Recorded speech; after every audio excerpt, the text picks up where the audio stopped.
all these new networks, the Golf Channel, Tennis Channel, Big Ten Network, SEC Network, MLB Network, NFL Network, NBA TV. You're like, wow, this is incredible, right? For an agent, they all need what? Talent.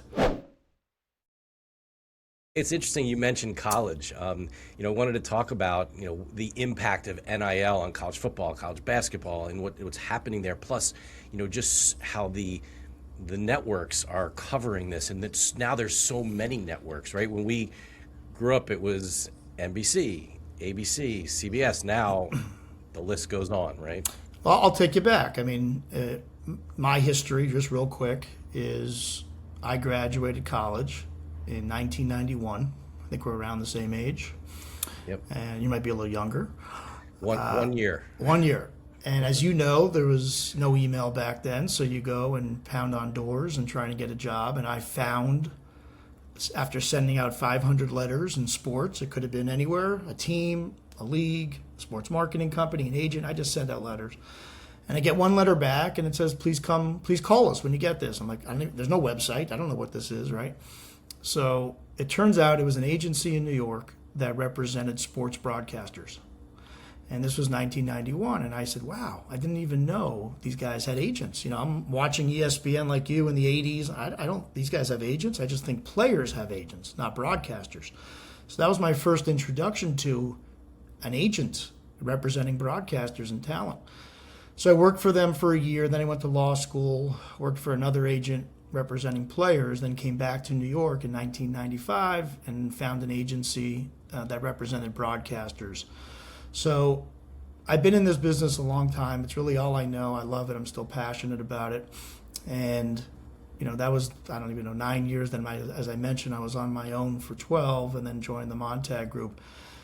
As you said, when I was getting into this in the mid to late 90s, all of a sudden, here comes all these new networks, the Golf Channel, Tennis Channel, Big Ten Network, SEC Network, MLB Network, NFL Network, NBA TV. You're like, wow, this is incredible, right? For an agent, they all need what? Talent.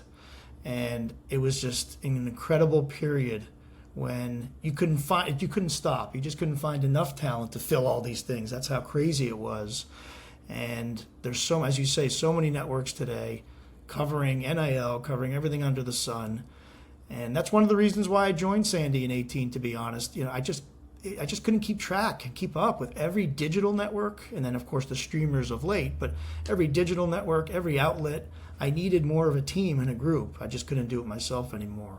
So it was a great time to get into the business, and it's still a great time to be in the business because of the streamers and because of everything that's, the sports books. They all have content, and as you know, they're all looking for content. Absolutely. I mean, one of the things I think you've done successfully in your career is work with athletes who have now transitioned to the broadcasting side of it, whether it's an analyst or someone on the sidelines or whatever. I mean, you have some really interesting clients that you've, again, Kenny's you're probably Kenny and a Jalen Rose and a TJ or Kevin Millar. I mean, guys like that. It's amazing to see how you've been able to help get them. And how do you do that? Where someone was a top athlete, and then now all of a sudden they're on the other side of a microphone. It's funny, some of the guys you would think would not have interest in media have interest in media. You're like, oh, that guy's never going to be interested. Well, let's talk to him. Let's see for a minute. But we try, like other agents, to identify players while they're playing. Okay? Don't wait till they're retired. Try and get to them a few years before they retire and establish a relationship. You don't have to wait to retire to do media, as you know. You can do a podcast. You could be a guest during your bye week. You can be a guest on the playoffs. You could be a guest in the off season. There's so many opportunities in a zillion networks for your clients to go on and get some experience. But we have a good eye. We look at guys who are personable, well-spoken, fun, who are comfortable in front of the camera, and we try and identify what's the strength. What do you think you're going to be best at in the booth, in the studio, what? And certain guys, they just said, no, I want to be in the studio, man. I just want to shoot it up with the guys. I don't want to be in the booth for 3 hours and prepare and do all that stuff. So it depends on the person. But just a quick funny story since you're Philadelphia based. John Kruk, okay, Crucky. In 2000, the Best Damn Sports Show period. Remember that show on Fox, Sure. Sportsnet? They were launching, and they had Michael Irvin, they had I think John Sally, they had Tom Arnold, a couple other guys. They were looking for a baseball guy to sit short, t-shirt, jeans, shoot the shit on couches, and just chill. So of course, I spoke to the producer. He's like, "You got anybody?" I said, "I don't, but I'm going to find somebody." So like you, a big fan in the '80s of baseball. I'm like, who are the characters of the game in the '80s? So I know Roger McDowell, Crucky, a few others. So I'm like, damn, how do I get a hold of John Kruk? In 2000, I look it up. He's a double-A hitting coach for the Reading Phillies. Okay. I don't have a cell phone. So in February, they're all in spring training. All the coaches from the minor league teams and the major league club were in Clearwater with the Phillies. So I call the clubhouse, and I leave. A guy picks up miraculously, and I said, "Hey, I'm a TV agent in New York. I may have an opportunity for John Kruk. Can you get a message to him?" And I said to myself, I hang up. I'm like, "There's no way, Wayne. They are calling me back. No way, he's calling me back." Next day, he called. John Kruk calls. He says, "Yeah, what do you want?" One of those Cruckyism. I said, "John," I told him who I was. I said, "There's a new show that's launching in Los Angeles. I know you live in Philly, and he's recently married, kid on the way, or had a kid." I said, "Any interest in auditioning for it? Just auditioning, see where it goes.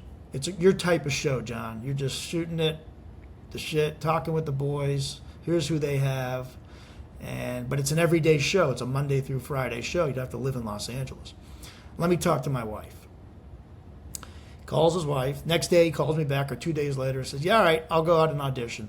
He goes out to audition, and Fox calls that day. "We want him. We got our guy. He's our guy." So John and his wife had to make a big decision. They moved out to LA. His wife went back, but they worked it all out. He stayed 2 years, but the purpose of the story is you're identifying clients for their strengths. Even though he wasn't a client at the point, I got him to be a client. And then after that, he's like, "I don't want to be in LA." He came back, did some stuff for the Phillies as a game analyst, as you probably recall. But then ESPN in 2004, Bobby Valentine left. Bobby went to coach in Japan, and Sunday Night Baseball opened up in the studio. I'm like, "John, you got to go up and audition." Sure enough, he auditions. They love him. And that's it. He's had an incredible career, continues as the Phillies analyst. We've been together 25 years. It's hard to believe. Certain clients just being together, and Sandy has clients he's been together more than that, more than 30 years. It says a lot, right, about a relationship and just the trust. They put their trust in us. Like when someone approaches me to represent them, like they're trusting us with their career. That's a pretty big statement right there. So take it very seriously.